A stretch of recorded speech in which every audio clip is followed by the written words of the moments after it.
Olá, seja bem-vinda, seja bem-vindo a mais uma revisão da lição dos adultos. Hoje é sábado, dia 27 de setembro. E olha que legal, estamos começando um novo trimestre. Com ele, claro, uma lição novinha em folha, cheia de aprendizados pela frente. É sempre bom esse recomeço, né? Dá um gás novo.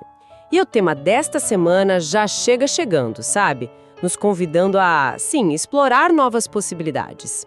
A gente vai mergulhar fundo na história de Israel, bem ali no comecinho do livro de Josué.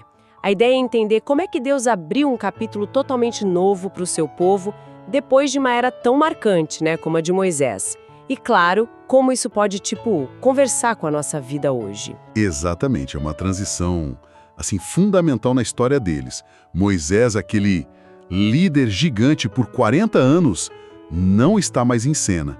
E aí a gente vai ver como essa nova geração foi desafiada a encarar o futuro, mas não só como algo lá na frente, uma expectativa, sabe? Mas como uma possibilidade a ser vivida.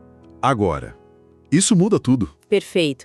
Essa expressão é chave mesmo, possibilidade a ser vivida. E para guiar a gente nessa conversa, temos aquele verso central lá de Josué, capítulo 1, verso 7. Diz assim: "Tão somente seja forte e muito corajoso, para que você tenha o cuidado de fazer segundo toda a lei que o meu servo Moisés lhe ordenou. Não se desvie dela, nem para a direita, nem para a esquerda, para que seja bem-sucedido por onde quer que você andar."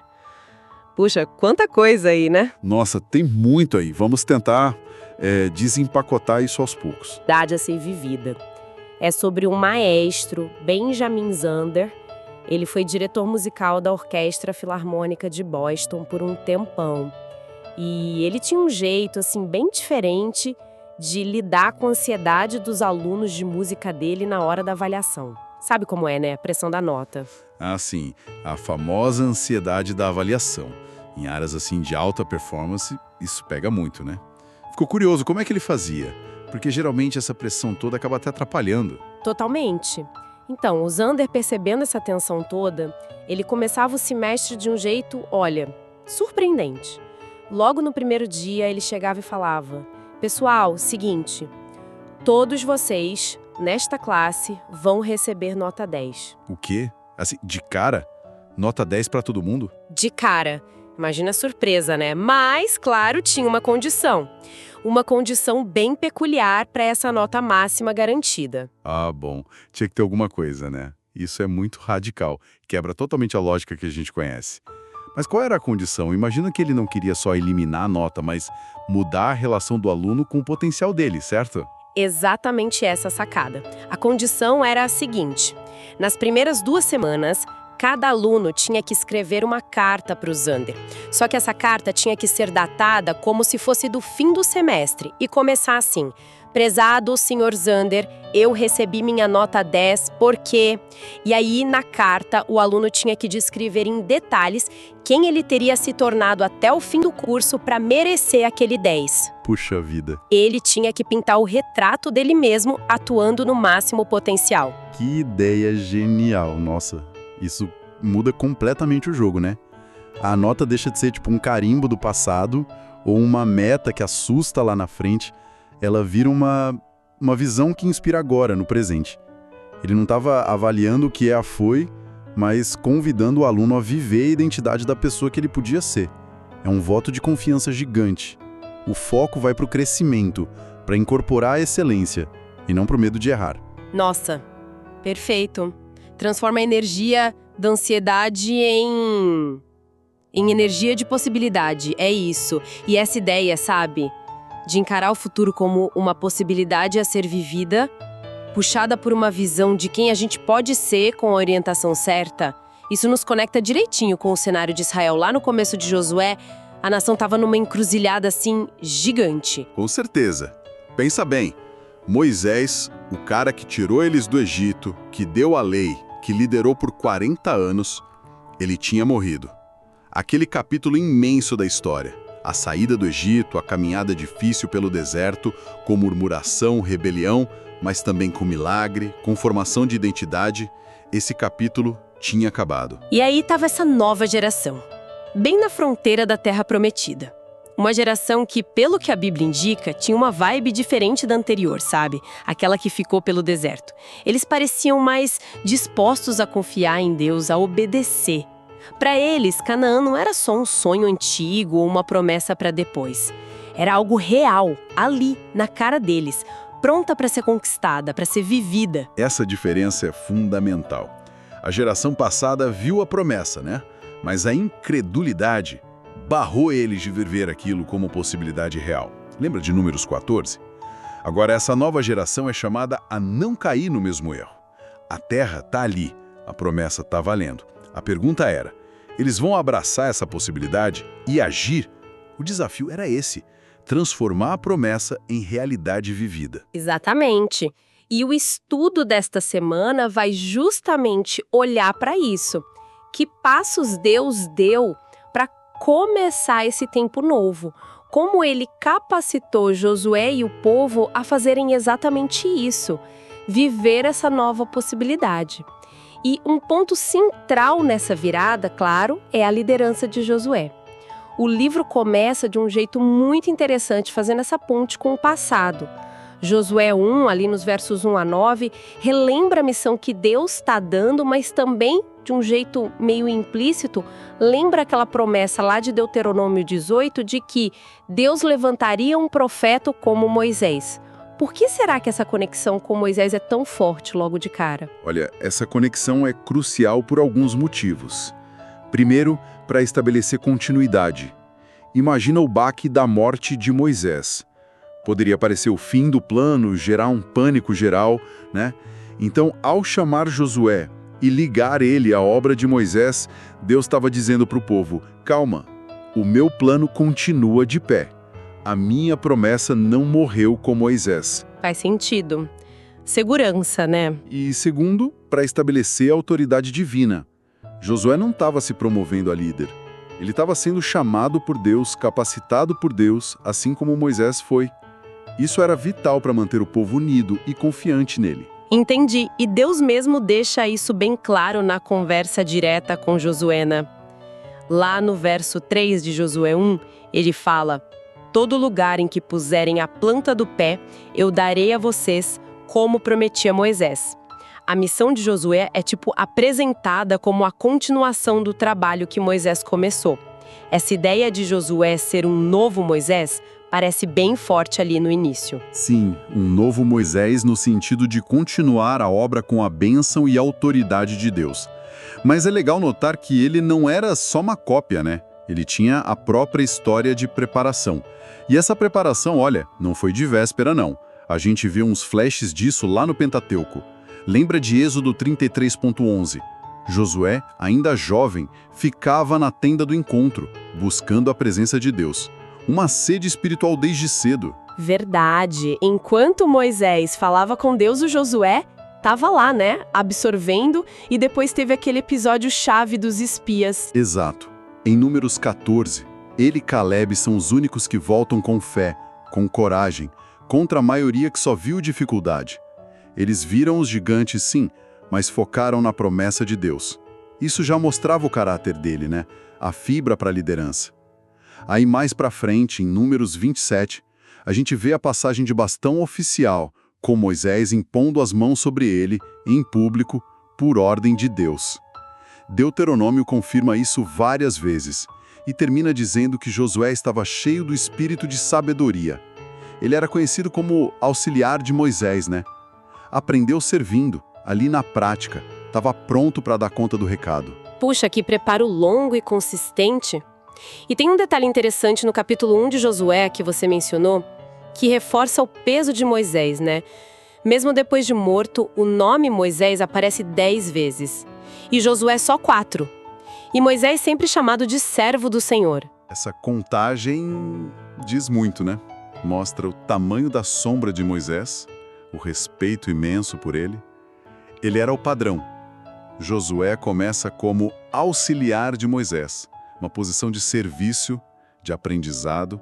É só lá no finzinho da vida dele, depois de liderar a conquista, de cumprir a missão toda direitinho, que ele também recebe esse título máximo, servo do Senhor, lá em Josué 24, 29. Isso não diminui Josué de jeito nenhum, mas mostra a grandeza de Moisés e como Josué cresceu e foi reconhecido pela fidelidade dele ao longo de décadas. Mas olha, e isso é fundamental para pegar a visão do livro todo. Apesar da importância dessa troca de líderes humanos, Moisés para Josué, o personagem principal mesmo, do capítulo 1 e do livro inteiro, é o próprio Deus. É a voz dele que começa tudo. São as promessas dele que dão segurança, os mandamentos dele que dão o rumo, a presença dele que garante o sucesso. Fica muito claro quem é o verdadeiro chefe ali. A liderança humana passa, né? A divina permanece. Essa perspectiva muda tudo e nos traz de volta para o nosso verso-chave, Josué 1:7. Tão somente seja forte e muito corajoso, para que você tenha o cuidado de fazer segundo toda a lei que o meu servo Moisés lhe ordenou. Não se desvie dela, nem para a direita nem para a esquerda, para que seja bem-sucedido por onde quer que você andar. Olhando assim, parece quase uma receita mesmo, né? Uma fórmula de Deus para o sucesso da missão do Josué. É uma ótima analogia, essa da receita. E dá pra gente identificar os ingredientes, né? Primeiro, força interior e coragem. E olha que interessante, não é não ter medo. Imagina conquistar Canaã.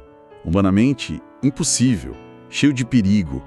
A coragem aqui é a decisão de ir em frente apesar do medo, porque confia na promessa de Deus de estar junto. Lembra dos versos 5, 6 e 9?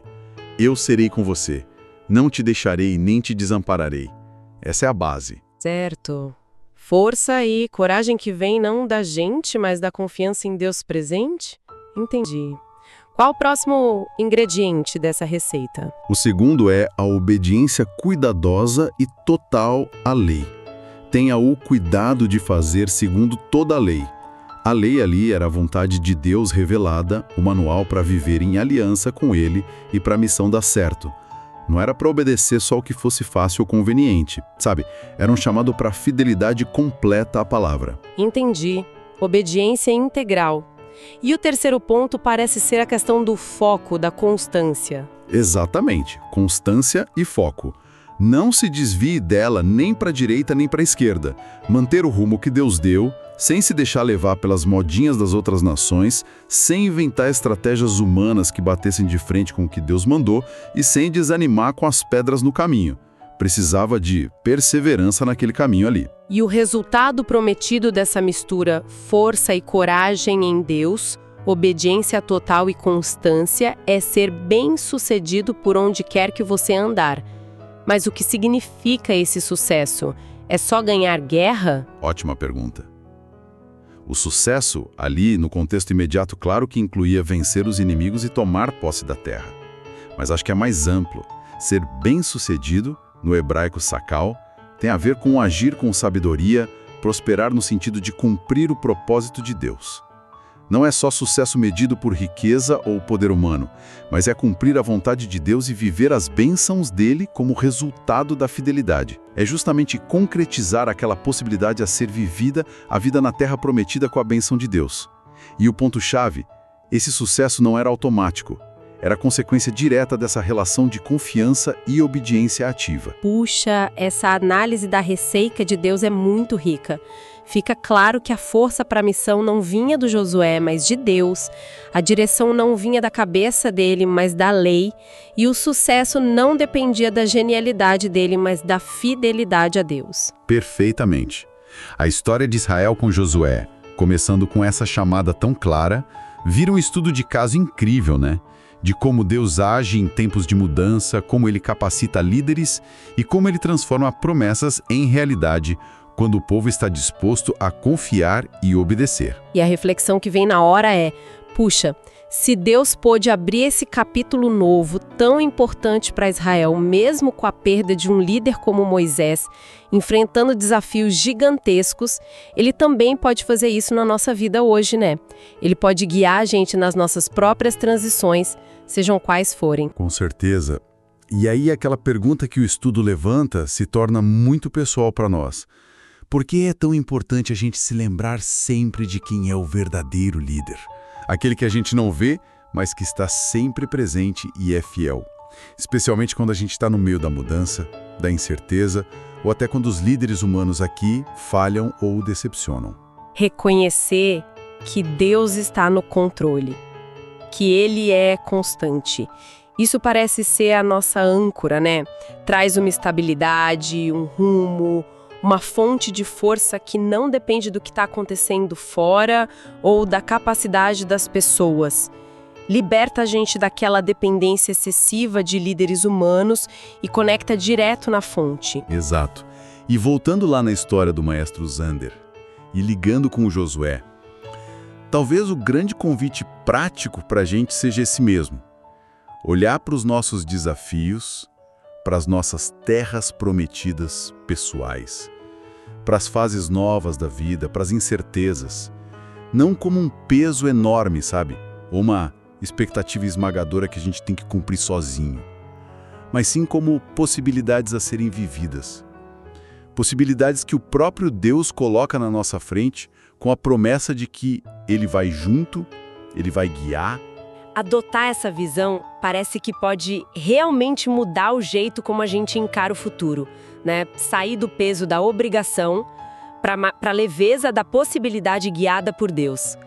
Isso convida a gente a agir com confiança. Não uma confiança boba, arrogante, mas aquela confiança que se apoia na fidelidade de quem nos chamou e nos capacita. Seguir as instruções dele, a palavra dele, com aquela mesma receita do Josué. Força nele, coragem nele, obediência com cuidado e constância. E aí, a pergunta que fica martelando para cada um pensar é: como é que essa mudança de olhar ver o futuro e os desafios como uma possibilidade a ser vivida, com Deus no comando, como isso poderia transformar na prática o jeito que a gente enfrenta o desconhecido, as mudanças, as dificuldades do dia a dia? Que medos talvez sumissem? Que passos de fé a gente daria? Fica a reflexão, né?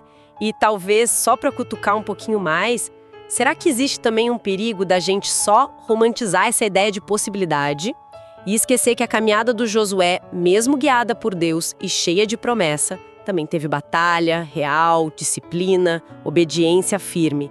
Como a gente equilibra essa confiança na possibilidade divina com a nossa responsabilidade de agir com fidelidade? É uma atenção importante para a gente ter em mente, com certeza. A fé na possibilidade não anula a necessidade do esforço, da disciplina, da obediência, né? Mas ela redefine de onde vem a força e qual o propósito de tudo isso.